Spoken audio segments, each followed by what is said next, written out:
Everyone. I, of course, must start the session with thanking Professor Asma for accommodating us, even with the time changes, and perhaps giving this lecture at especially an inconvenient time. But we're really grateful to have you here, ma'am. We're also really glad for all the participants who could join us. I would urge the participants if they can mute their audio throughout the sessions and keep your questions in the chat box. We will take them after the lecture, after ma'am is once done.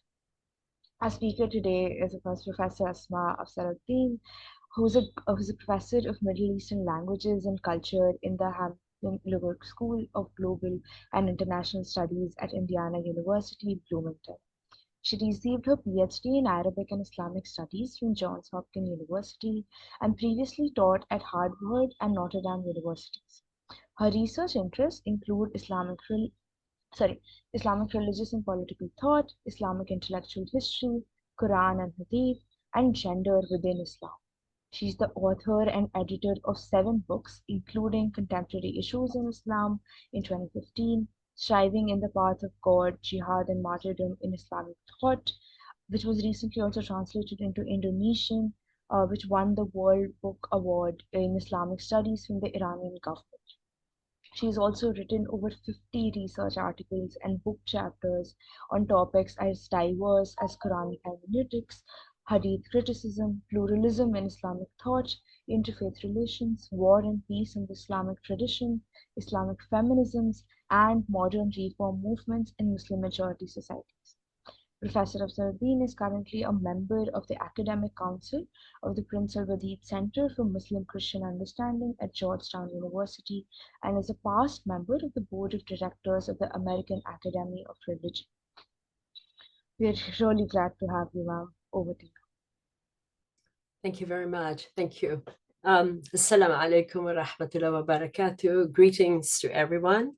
Let me begin by expressing my sincere thanks to Dr. Amina Hussain and her colleagues at Jamia Millia Islamia for organizing this most impressive international conference on Islamic feminism and for inviting me to be a part of it.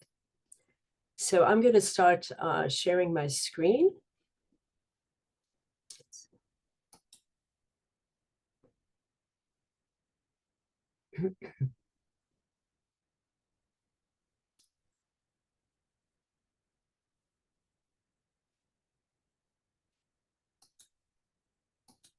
There, can everyone see that? Yes, okay. So I want to begin this session with the mention of a woman's name, which although not very well known, even to Muslims, is important to bring up in our discussion. And her name is Umara. Umara was the kind of woman who makes many men and some women, perhaps, feel uncomfortable. She asked frequent questions. She sometimes loudly protested the lack of fairness she saw around her, particularly in regard to women, and she was active in public life. The truth of the matter is that she was typical of the early Muslim women from the generation of the Prophet Muhammad in the 7th century and through most of the early medieval period.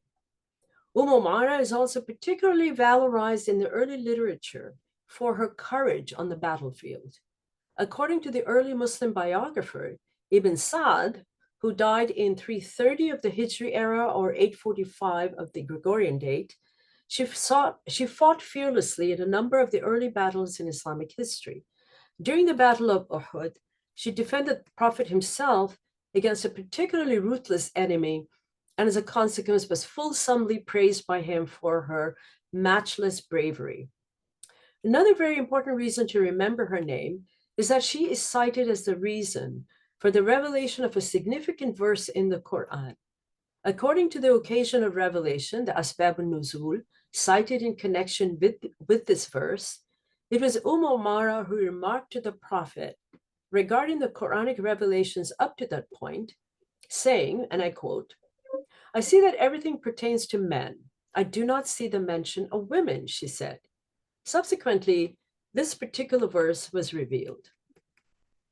And now I quote, it's also on your the PowerPoint, those who have surrendered to God among males and females, those who believe among males and females, those who are devout and sincere among males and females, those who are truthful among males and females, those who are patient among males and females, those who fear God among males and females, those who give in charity among males and females, those who fast among males and females, those who remember God often among males and females. God has prepared for them forgiveness and a great reward. This is from Surah Al-Ahzab, chapter 33, verse 35. The Quran, as we see in this passage, specifically addresses women and uses language deliberately inclusive of them.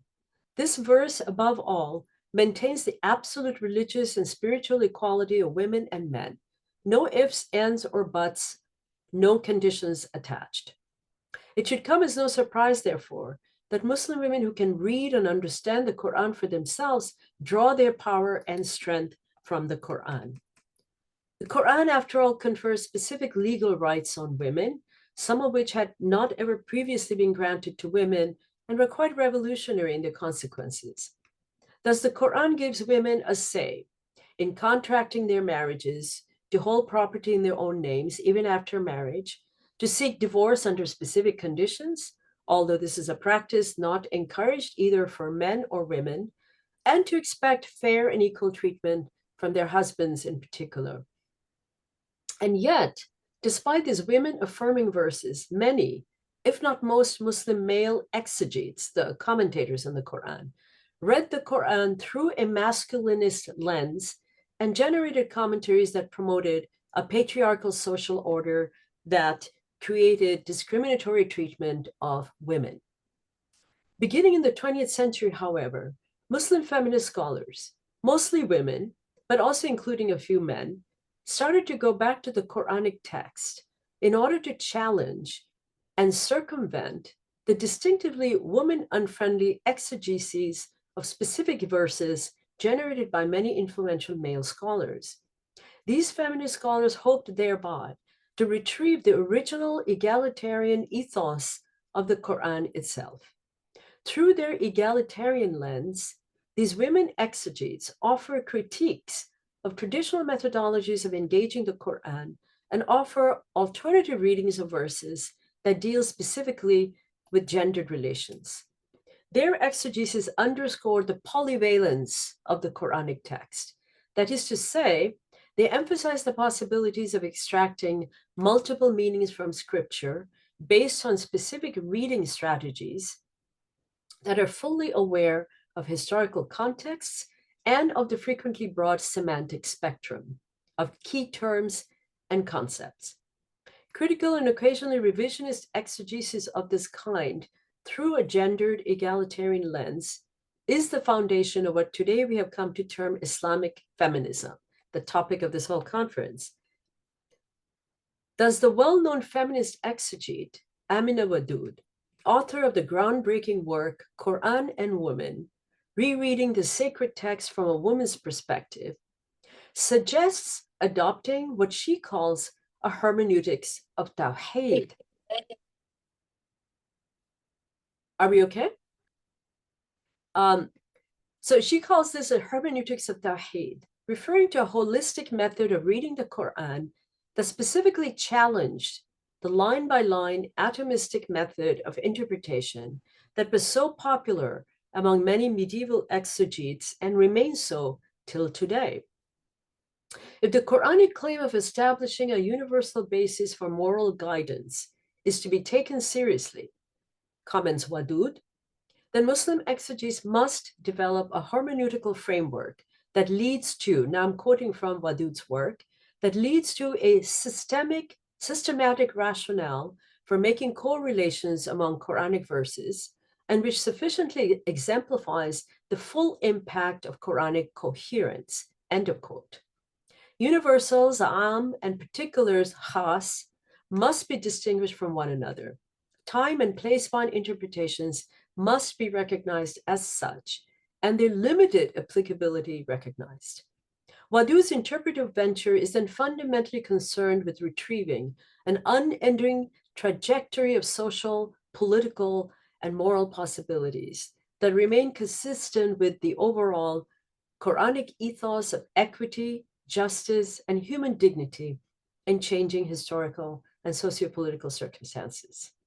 Another well-known prominent feminist scholar, Asma Barlas, similarly emphasizes the development of a new Quranic hermeneutics that would effectively challenge and undermine traditional understandings of key Quranic verses related to gender and women's roles in society. Barlas remarks, and I'm quoting from her, she says, if we wish to ensure Muslim women their rights, we not only need to contest readings of the Quran that justify the abuse and degradation of women, we also need to establish the legitimacy of liberatory readings. End of quote.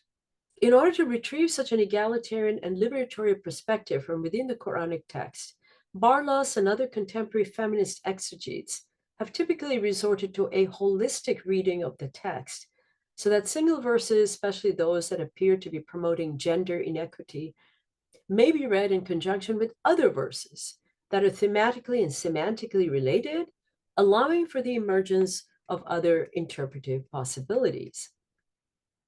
A common complaint on the part of Muslim feminist scholars is that despite a number of Quranic verses that clearly challenge patriarchy, scriptural exegesis undertaken almost exclusively by men in the pre-modern period has all but completely undermined the gender egalitarianism of the Quran and minimized the impact of its gender-inclusive language. This has led to the creation of a moral and religious paradigm which privileges the male over the female and accords to the former guardianship over the latter. As examples of such androcentric or male-centered exegesis, they point to commentaries generated by male exegetes on specific verses that refer to male-female relations and which have become influential and authoritative over the centuries. One such cluster of verses refers to the creation of Adam and his wife before their earthly existence. And there are a number of such verses in the Quran. For example, Quran 230, 39, chapter 15, 26 through 43, and others. It is noteworthy that Adam's wife, unnamed in the Quran, but named Hawa or Eve in the exegetical commentary literature, is not singled out for exclusive blame in these Quranic verses for having caused the so-called fall of humankind. Instead, the Quran blames Adam exclusively for the fall, or second, blames Adam and his wife equally for giving into the temptations of Satan. On the balance, Adam in the Quran is the one who is morally culpable for failing to heed God's injunctions and for giving in to wrongdoing. Adam and his wife are, however, forgiven by God, and they're given equal opportunity to redeem themselves by establishing a righteous and God-fearing community on earth. In its creation accounts, the Quran therefore does not assign any kind of ontological moral failing to the woman companion of Adam, and thus by extension to womankind in general. It is furthermore important to note that the Quran does not state that the woman was created from man. Instead, Quran 4:1 states, let me switch to the second slide now. Yes.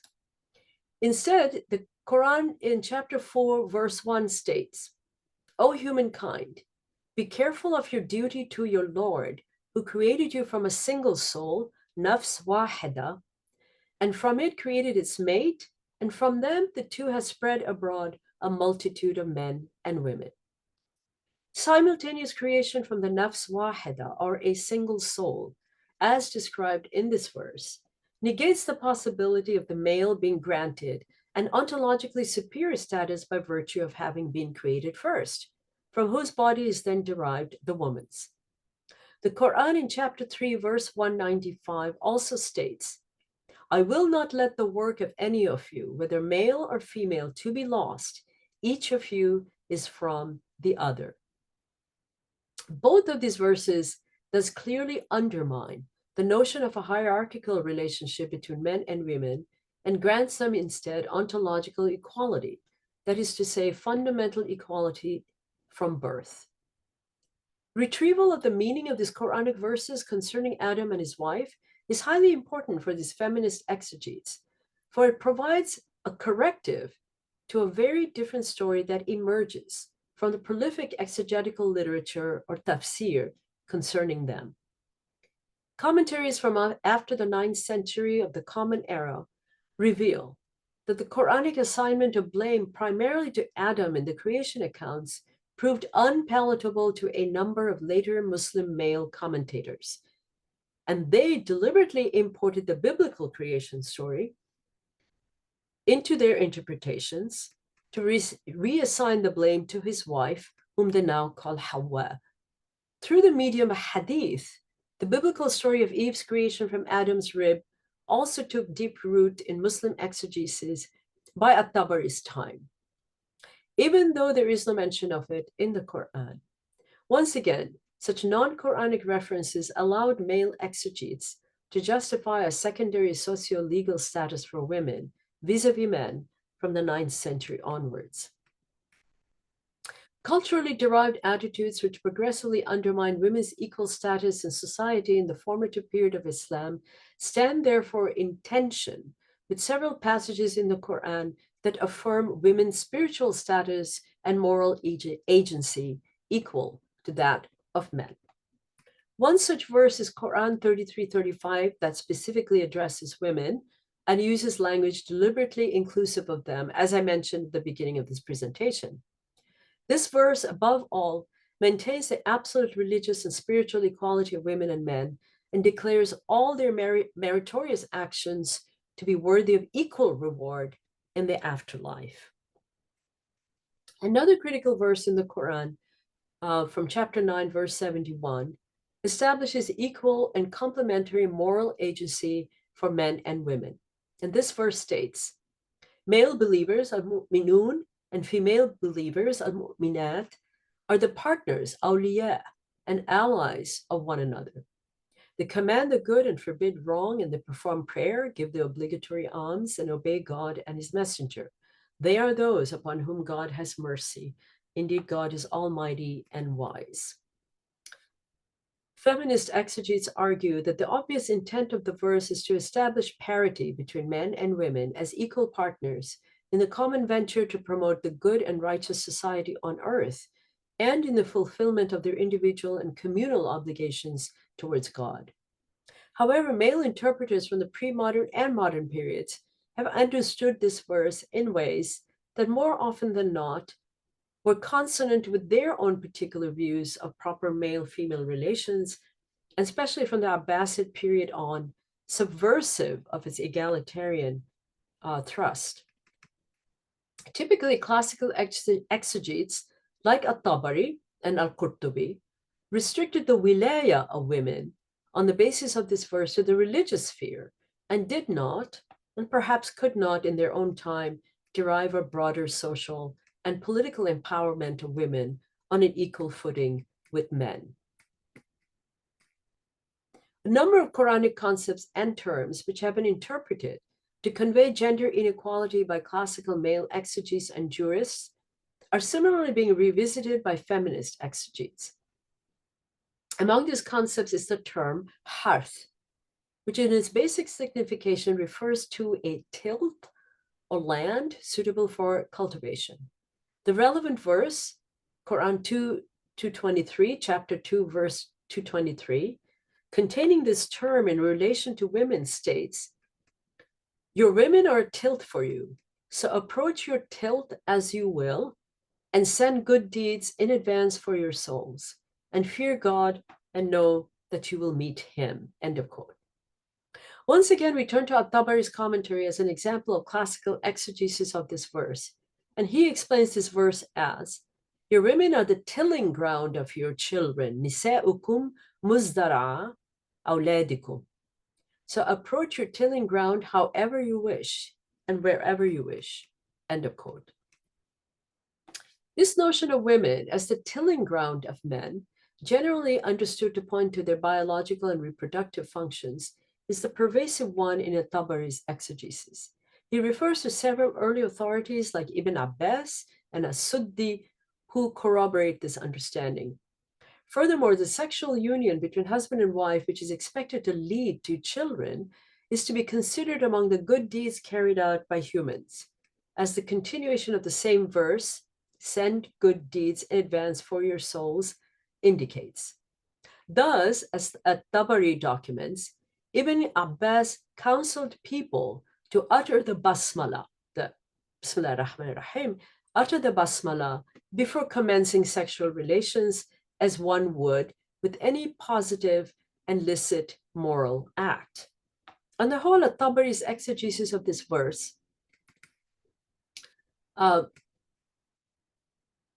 conveys a positive valuation of the sexual and procreative functions of marriage to be regarded as good deeds for which one will earn heavenly rewards in the hereafter. As Asma Barlas points out, this verse has, however, been typically construed by male jurists to imply that women are the sexual property of men and that men have the right to sexual relations with their wives whenever and however they want. Read atomistically through a masculinist lens, the term harth, as it occurs in this verse, can then be understood to imply sexual possession of wives by husbands, highlighting as it does the sexual and reproductive roles of women. Barlas seeks to undermine this reading by going on to invoke another verse, Qur'an 42:20, which uses the term harth but not in relation to women. Let me switch slides again. Okay. Quran 42:22 states, to any that desires the hearth of the hereafter, we give increase in his hearth. And to any that desires the hearth of this world, we grant somewhat thereof, but he has no share or lot in the hereafter, end of quote. In this verse, hearth is clearly what humans reap, earn, according to their intention and deeds in this world. If humans perform good deeds with a view to pleasing God, then their hearth, meaning recompense or harvest, is paradise.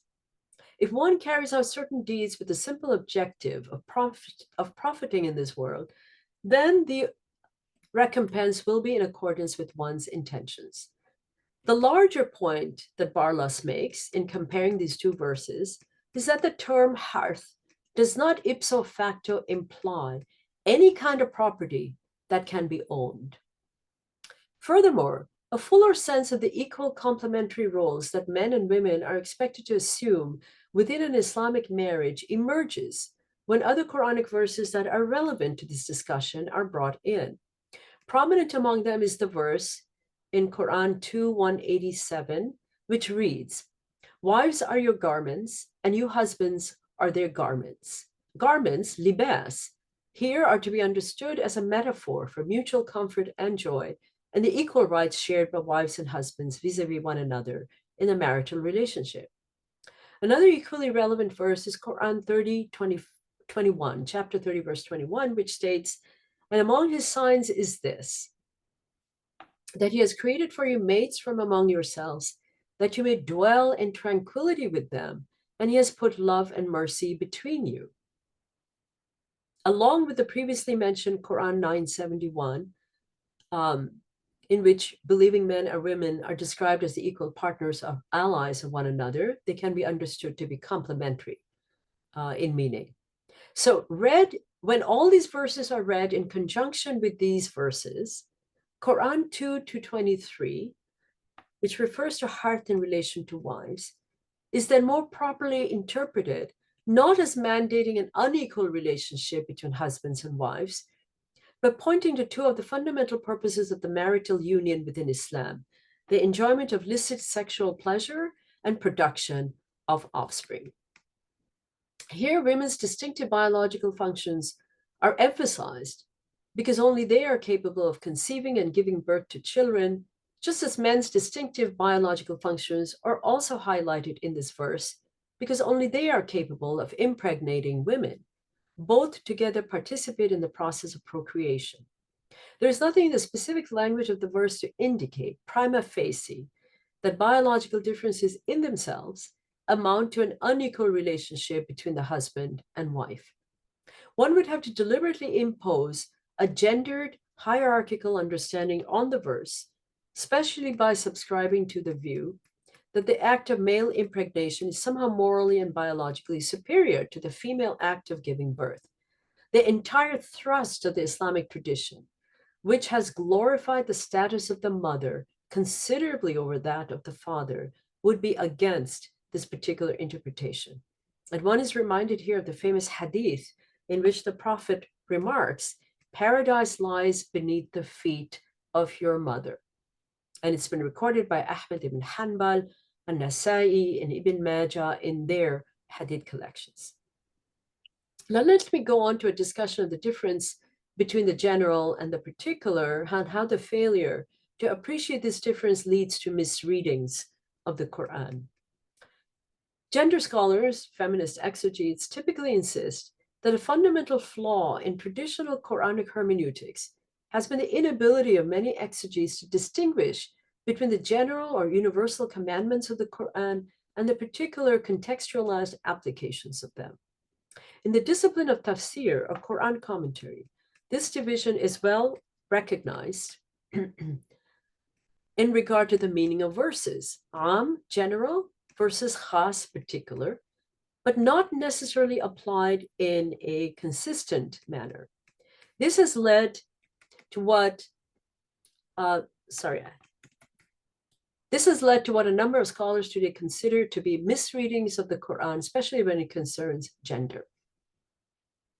This becomes strongly evident when we turn our attention to Quran 4:34, a verse which refers to the differentiated roles of men and women, specifically within the context of the family. The verse states, men are responsible for women, qawwamun ala nisa, because God has given some of them more than the other, and because they support them from their means. The overwhelming majority of post-classical male exegetes derived a theory of the general superior status of the male versus the female from this verse, and assumed that what may be understood as a functional description of the male's status, specifically within the family, as the economic provider, was instead a universal one, applicable to all time and place.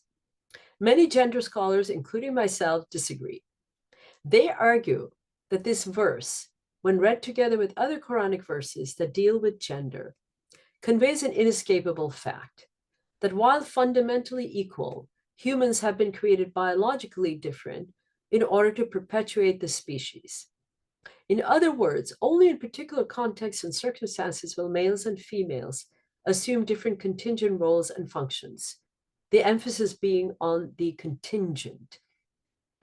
Women alone can give birth and nurse, and thus in this particular circumstance, a husband is commanded by Quran 4:34 to provide material support to his wife. In their publications, feminist scholars have typically demonstrated that the Arabic word qawwamun used in the verse imparts the notion of providing for, and that the term is used prescriptively to indicate that men ought to provide for women in the context of childbearing and rearing.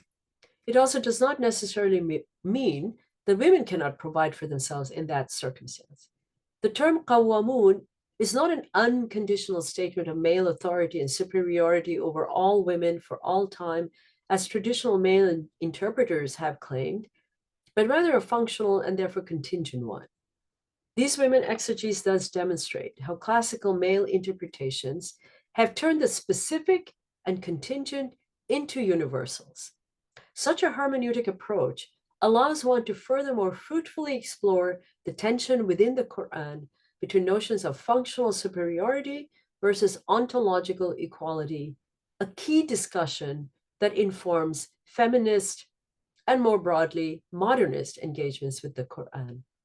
This tension had been insightfully underscored by the notable male scholar of Islam, Fazlur Rahman, in his well-known work, Major Themes of the Quran, and further elaborated upon by his student Amina Wadud in her book, Quran and Woman.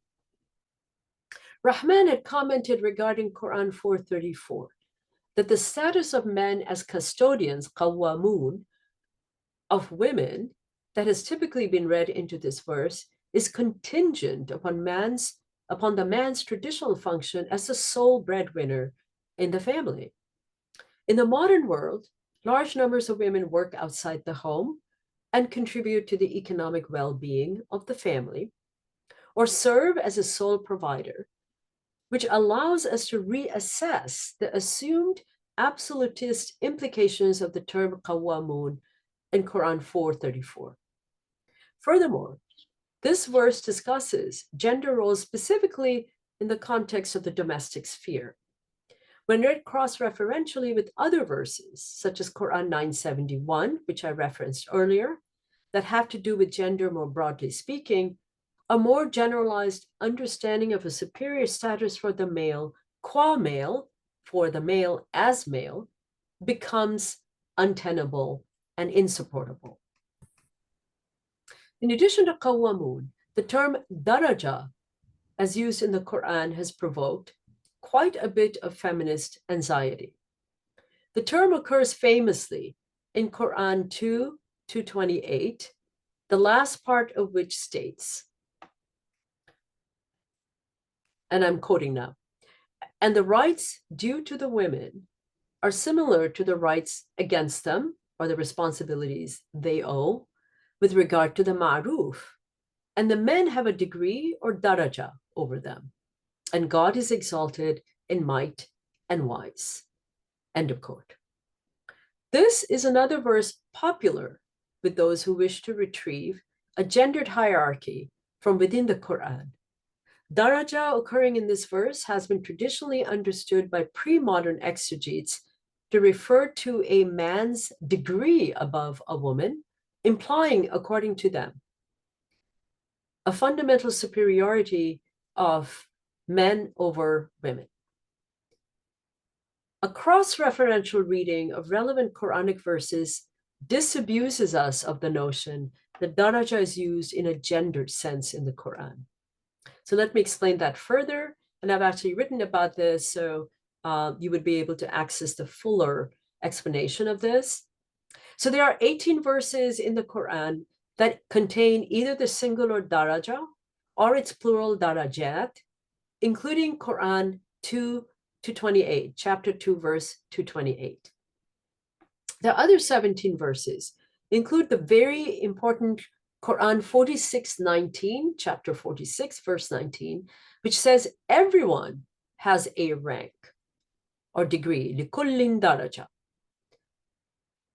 Another verse, Quran 9:20, states, "The ones who believed, emigrated, and strove in the cause of God with their wealth and their lives are greater in rank, Adam daraja, in the sight of God, and it is they who attain success." Let me just quickly check the PowerPoint, make sure I guess I need to go on to the next slide here.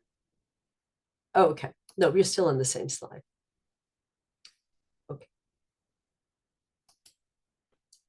So the second verse that I just cited reads, "The ones who believed," this is Quran 9:20, "the ones who believed, emigrated, and strove in the cause of God with their wealth and their lives are greater in rank, Azam daraja, in the sight of God, and it is they who attain success." End of quote. A third verse, Quran 43:32 says, and again, I quote again in translation, "Is it they who apportion the mercy of your Lord? It is we who have apportioned the livelihood among them in the life of this world, and have raised some above others in rank, daraja again, so that some of them may harness others to their service. Your Lord's mercy is better than all the treasures that they hoard." So the first verse that I cited, Quran 46:19, refers to the simple fact that everyone, regardless of gender or any other feature of physical difference, has a rank or degree in respect to others on the basis of the characteristics they possess and the merit of their actions. The second verse that I cited, Quran 9:20, underscores the greater merit that accrued to those who embraced Islam in the early period and rendered great service to the Muslim community. These were the companions, male and female, who are the clear referent in this verse. The third verse, which I just cited, Quran 43:32, refers to those who have greater financial resources and can hire the services of others who are not similarly financially privileged. None of these verses explicitly link daraja to gender. This broader perspective is helpful for better appreciating the contextualized meaning of daraja in Quran 2:28. So the relevant part of this verse asserts that wives, since the context is clearly domestic, have rights and duties vis-a-vis their husbands that are the equal of the rights and duties of husbands toward their wives. Husbands, however, have an edge or advantage over their wives. Given my discussion of daraja as it occurs in several verses, I am interpreting this edge or advantage, daraja, as indicated in Quran 2:28, as a reference to men's greater ability to earn money and provide financial maintenance for their families. This edge is therefore purely functional and monetary or financial in nature, and gendered only to the extent that in the pre-modern world, men were the principal breadwinners.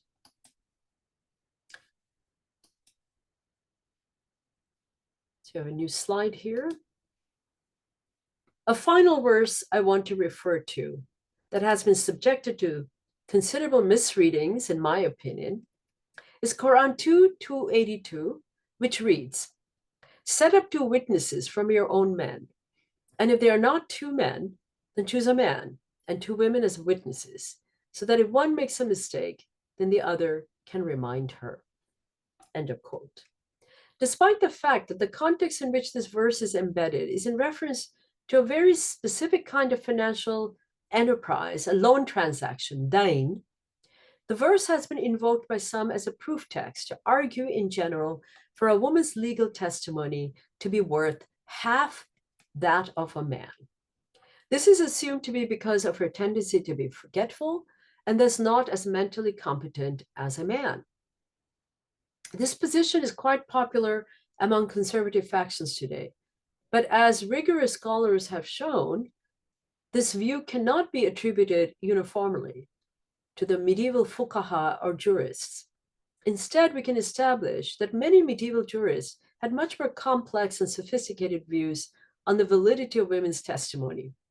In fact, 2 of the most prominent pre-modern jurists, Ibn Taymiyyah, who died in 728 or 1328, and his student Ibn Qayyim al-Jawziyah, who died in 751 or 1350, both of whom incidentally are highly regarded in conservative circles today, came very close to articulating the equal valid testimony of women compared to men.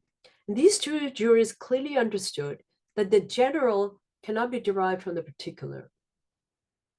Because of the restrictive context of Quran 2:82, a woman's lack of competency in financial transactions in the pre-modern world, when such competency would have been rare, has no bearing in other matters where she may have competency equal or superior to a man's, in hadith transmission and childbearing matters, for example. In fact, in the field of hadith transmission, with its rigorous standards of moral probity and accurate oral transmission, the individual testimony of women narrators about the reliability of hadiths related from the Prophet was freely accepted when they met this high bar. So feminist scholars bring in historical examples here to prove their point. They point to women companions who are hadith transmitters, of course, Aisha, Salama, Darda, and many others who were recognized as authorities in their own right and whose reports were accepted based on their individual testimony. Both the Quranic context and historical practices, the living sunnah of the early community, therefore provide irrefutable proof that Quran 2:82 was not meant to constitute a generalizable rule about the value of a woman's legal and public testimony. Once again, when this verse is read alongside Quran 33:35 and Quran 9:71, which I referenced earlier, it is clear that the universal proclamation of women's ontological equality to men, an affirmation of their independent moral agency in these two verses, trumps the particularist understanding of feminine limitation as a result of historical contingency. So in conclusion, then, we may assert that the more rigorous hermeneutics of the Qur'an adopted by feminists and other scholars today point to more interpretive possibilities than were imaginable in the past. In this exegetical process, they are resorting to compelling new readings of scripture that they take great pains to show do not violate the fundamental spirit and intent of the Qur'an, and which find expression in early Islamic history. Instead, they seek to demonstrate that such readings, in fact, represent a greater faithfulness to the Qur'an's core message of equality and justice that is not restricted by gender or any other worldly construction of privilege and difference. And let me now take you to my final slide. For more on a range of topics concerning Islam and women, I would like to draw your attention to my recently edited book, The Oxford Handbook of Islam and Women, which came out last year. And you will find references here to the latest scholarship on Islamic feminism and related topics. So thank you very much for your attention, and I look forward to your questions and comments. So I can stop sharing the screen, I think. Okay.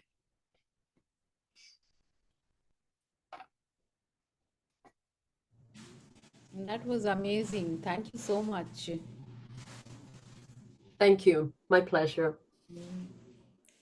In your edited volume, I mean, I'm very keen. I'll look at it.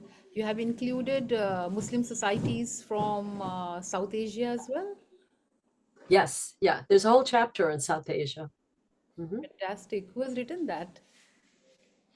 So I edited the book, the Oxford Handbook. That's my edition. Yeah. I contributed one chapter to it, and then the other chapters were contributed by different contributors from all over the world, mostly from the West, but we have some contributors also from the Muslim world. Fantastic. I look forward to reading that. Hopefully it's available in India. Probably through Amazon.com, you'll be able to obtain copies. It's a big fat book. Must be.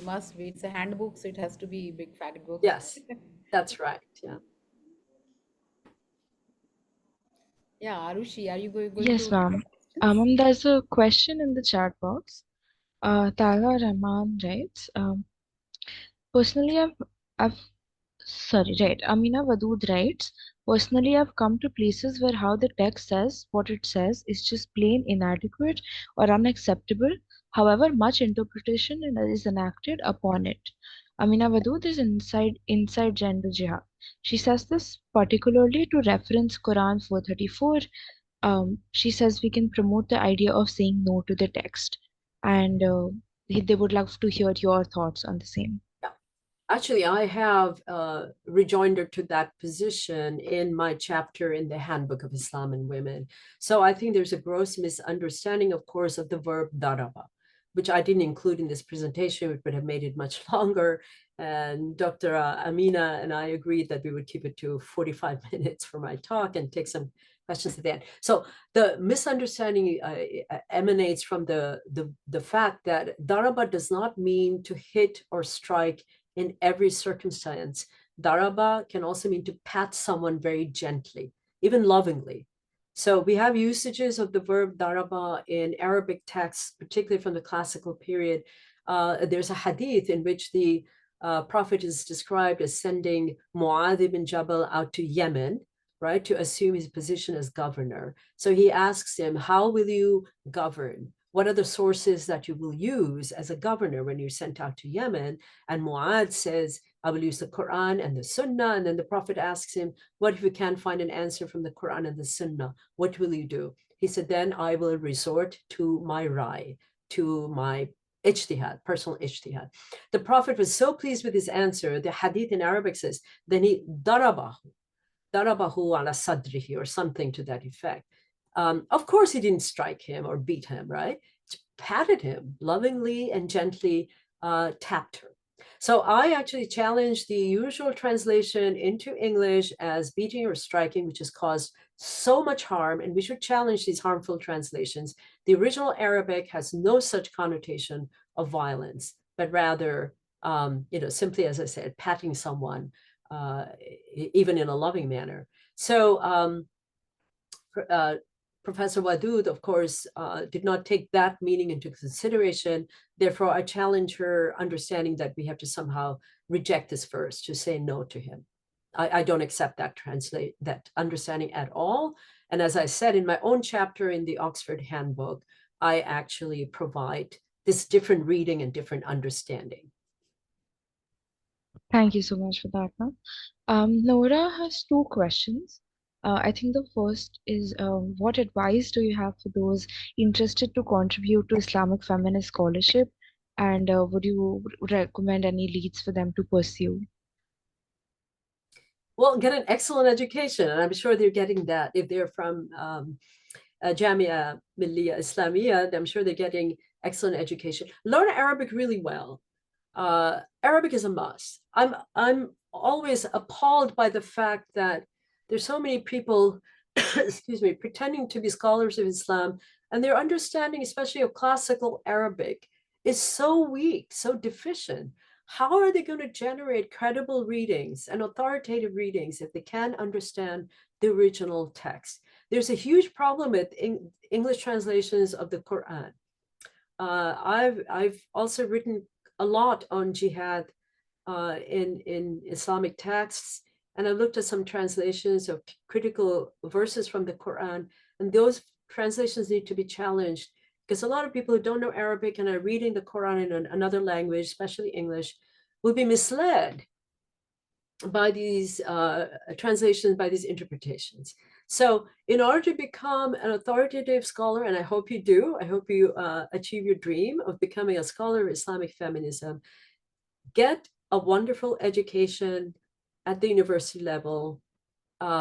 If you have the time and the resources, the best thing, of course, would be to get an academic PhD, which exposes you to all the classical sources. You have to know the tafsir, you have to know all the hadith collections, you have to know the Quran really, really well, right? So intensive study of that sort, of course, would be foundational to your training as a scholar of Islamic feminism. I just saw something pop up in the chat box saying which university.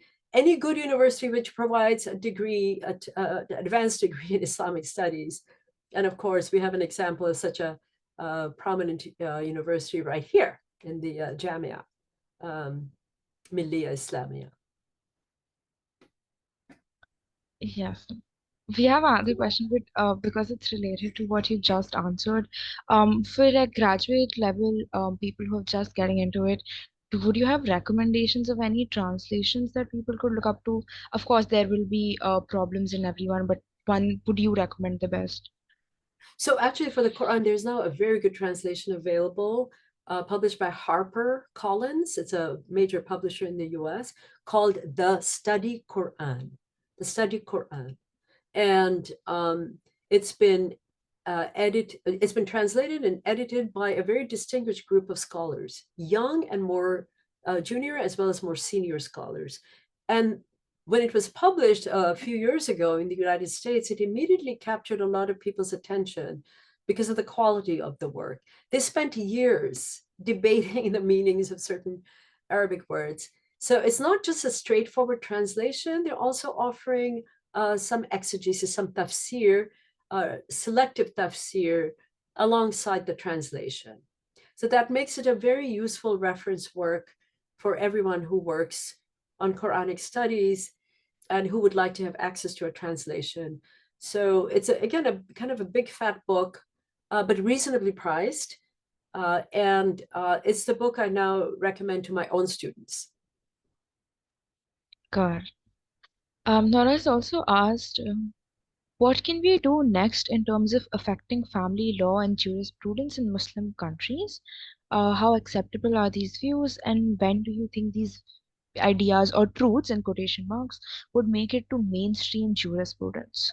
Yeah, that's a huge challenge. I won't minimize the huge challenge that would face those reformers who would try to reinterpret traditional Islamic family law. Now, those attempts are being made. For example, in Malaysia and Indonesia, there are some women scholars that I'm aware of who are highly trained in fiqh, in jurisprudence, in tafsir, and who are able to challenge some of these traditional interpretations that do promote discriminatory treatment toward women, right? So I'm thinking of the group known as Musawa. Maybe you've heard of that group. Initially, they were called Sisters in Islam, and now they've developed into a more of a global platform. And so they include members from all over the world, especially the global south. And they call it Musawa, which is an Arabic word meaning equality. So it tells you right away what they are trying to achieve in their work. Their primary method of effecting change is education.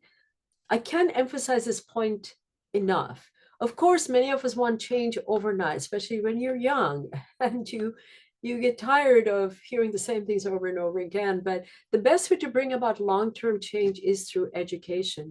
Once these views become more common and are credibly explained by educated people, and students have access to these ideas in their universities, that's when I think these views will become mainstream, that they will move out into the general public sphere and there will be greater acceptance of these views.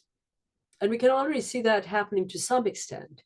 I think most even jurists today in the modern period don't see anything wrong with women working outside the house, right? In the 18th and 19th century, there was, even early 20th century, there was a lot of opposition to the idea that women would go out of the house and work and even get higher education. Even though we know in classical Islam, women tended to be highly educated in certain social circles. And they were recognized scholars. They were particularly prominent in hadith transmission. So there's nothing within Islam that would prevent women from getting advanced education, becoming professors, becoming activists, becoming lawyers in their own right, and promoting these ideas on a large scale. So it will take time, but I think education remains the key to these transformative changes. Thanks for I that. think we have questions pouring in, Professor, but I think we'll have to pause. And I think those questions, Arushi, we can collect those questions and maybe Professor Afsaruddin can answer these questions later on. So we have more sessions planned ahead, so we have to stick to the time schedule. Thank you, Professor Afsaruddin. I have just few things to say. I mean, thank you so much for this very lucid and a very intellectually rigorous lecture. What we just heard was not just the rereading of the Quran, but really you recentered the ethical heart of it. You very carefully unpacked the verses 4:1, 3195 to 971, and 3335.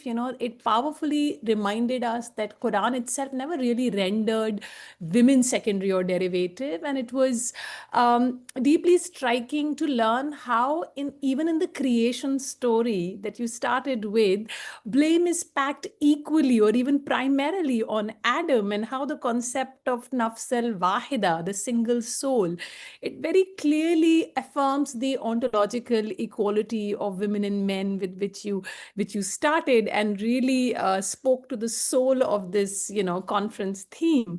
And with great clarity, you also showed us, how the centuries of exegetical tradition written almost exclusively by men, have overwritten this equality and importing these extra Quranic notion from the biblical and cultural sources to justify somehow, women's subordination.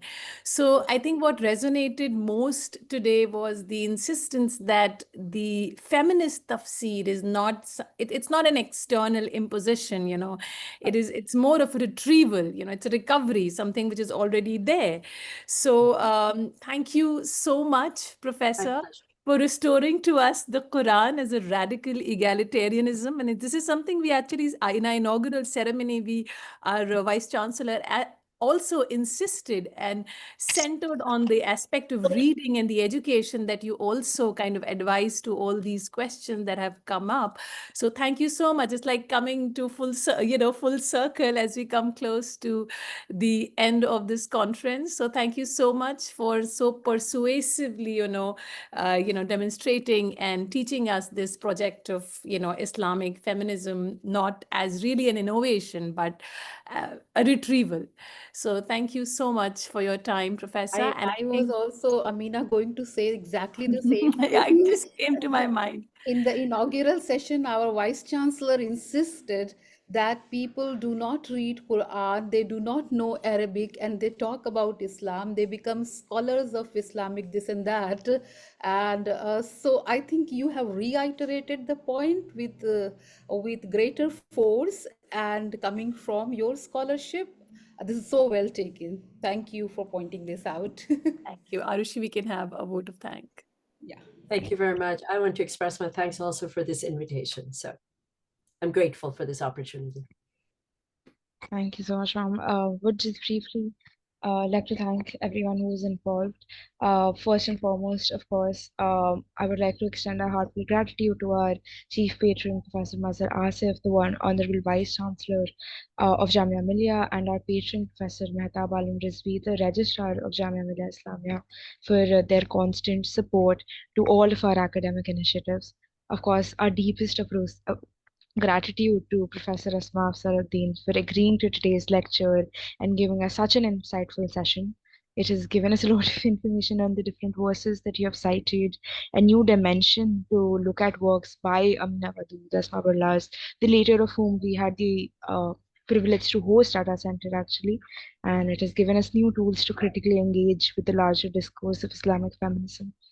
A special note of thanks to Professor Nishad Zaidi, our Honorable Director and the chairperson for this conference. Also, deeply thankful to Dr. Amina Hussain, the convener of our conference, and both of their initiatives again have led to this platform for all of us to be able to join and engage in such discussions.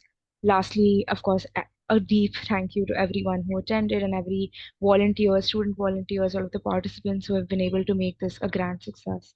Thank you so much. Have a great evening. Thank you. Assalamu alaikum.